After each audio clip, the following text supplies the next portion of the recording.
So hello guys, it's been quite a while. I've been writing exams, and for one of our courses, the lecturer gave us his AOC, which is a summary of the textbook.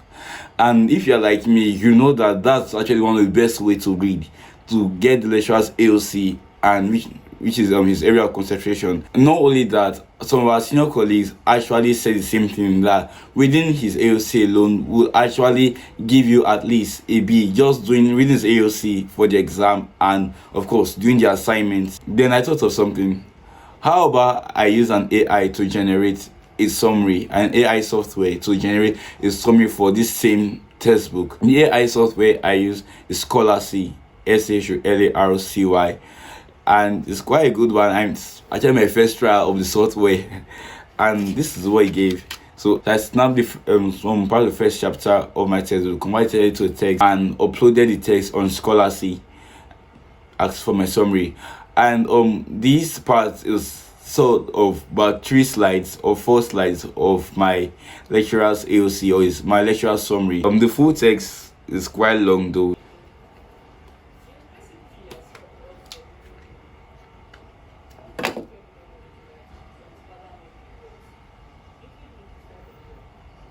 And somehow some of the things highlighted in the main text, when I went through the textbook, it was actually those same things that I highlighted. So good one, Scholarly, quite amazing software. And I like how it made cyanobacteria a different color from the other text, which pointed it out as a new word. Let me talk on Scholarly a bit. It's actually an AI software that helps you in your studies, that helps you summarize long articles or web pages. I mean, you could even upload URL links to Scholarly and ask for a summary of the web page, and that's actually quite amazing. Or instead of having to go to an entire Wikipedia page, just ask it for a summary, and in less than 5 seconds you got yours. That's if your internet connection is fast though. So it gives you the key concepts, the abstract, the synopsis, the highlight, summary, the full text, and introduction to the text. So I'm going to say what the key concepts. I mean, here, what does Scholarly think are the key concepts in this particular chapter? Let's see. It says living organisms, lifetime, University of Benin, which is my university, cellular structures, Nigeria, paramecium, cyanobacteria, biology. I think I will give it like a 6 or a 5 out of 10, because some of the other key concepts, they actually include characteristics of living things such as movement, reproduction, and all those basic science stuff. So I guess I'll give it like not necessarily a 7 now, but a 4 for outlining the key concepts. Now abstract, exactly did say that in the summary.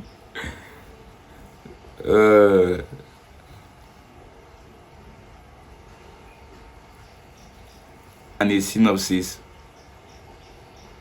and it actually outlines a story in the textbook which helps understand the concept, like why is a capstone not a living thing.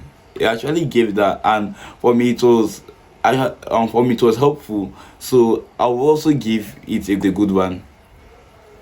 Then highlights. Okay, now for what we'll be waiting for, the summary. Let me check out what enhances.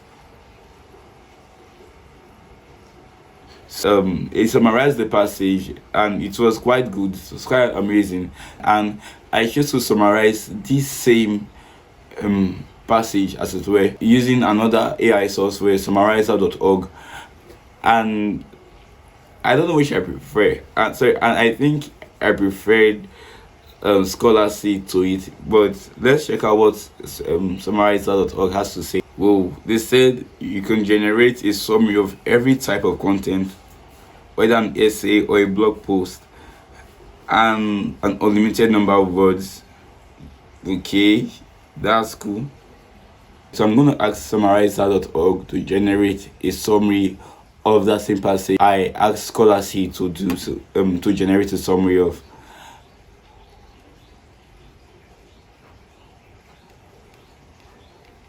and summarize now. It sent the summary in quite a short time, and the summary was 550 words. For my lecturer's slide, it didn't contain as much words though. Well, one of the things that summarizer.org allows you to do is to summarize it into bullet points and still the same length of words. And personally, I prefer reading stuff in bullet points than in paragraphs. And they even have a feature called best line, and I'm wondering what's going to be the best line in this textbook, and what's going to be the best line in this chapter. This is what they said. They said we can easily know the distinguishing features of what makes us as humans different from starch at main gate of my university of Benin, or three rice starches at the entrance into Lagos, the commercial capital of Nigeria. It was actually a good one though, but I still think that my lecturer's AOC is better. I know I love introducing tech into study, but they didn't really have as much emphasis. The emphasis actually was not my lecturer's emphasis on the textbook, and of course my exam is not being set or was not set by an AI software, so I'm gonna go with his AOC. From the experience of the exam now, I think one of the best choices are just being to also go through the textbook, because it's a summary and the exam is not necessarily a summary. It's testing you on full knowledge of the textbook. So that's the best choice. So if you like this video, do want to hit a like, hit the subscribe button, and share the video with your friend, and drop your comments. Some more you think of in the integrating more of technology into our education. What are your thoughts on? Because I'm really curious about it, and this is a topic I'm fascinated by, and I'm gonna make more videos on it because I really love using tech in education. Alright, so good luck. So don't forget to hit the like, hit the subscribe button. See you next time.